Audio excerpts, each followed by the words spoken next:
Nouvelle tendance venue des États-Unis, la journée au travail avec son chien. Floki, jeune husky de 6 ans, partage la pause déjeuner de son maître et de ses collègues informaticiens. C'est pas commun, mais ça se passe bien et puis je trouve que ça permet de faire des petites pauses et de parler d'autre chose que le boulot, donc c'est plutôt cool. C'est une bonne dynamique.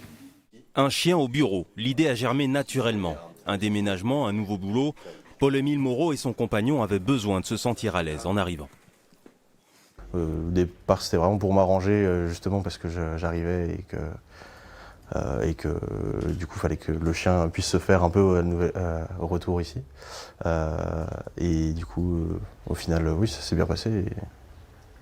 Et voilà, je viens avec tout le temps maintenant. Floki, le husky, n'est pas le seul chien dans l'entreprise. Le deuxième, aujourd'hui absent, est celui de la responsable RH. Une cohabitation tranquille, l'adaptation a été facile. Ça a mis une vraie ambiance, une ambiance complètement différente au sein de l'open space.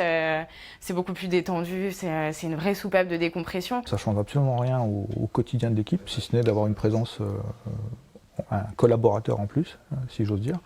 Ça ne change rien du tout à l'opérationnel, c'est juste par contre qu'au niveau administratif, ça demande de mettre en œuvre certaines choses pour être, on va dire encore une fois, en conformité si jamais il se passait quelque chose avec l'animal. Selon certaines études, la présence de l'animal favoriserait la productivité et la socialisation. En France, 9% des entreprises ont déjà sauté le pas. Astrid Belfer était ingénieure dans le BTP. Elle a changé de voie pour accompagner cette dynamique et formaliser les règles. On peut s'assurer qu'il va répondre à des ordres s'il est bien éduqué. Et il est là tout l'enjeu, c'est s'assurer qu'un chien bien éduqué puisse intégrer le milieu professionnel parce qu'on va savoir gérer la situation en cas de difficulté.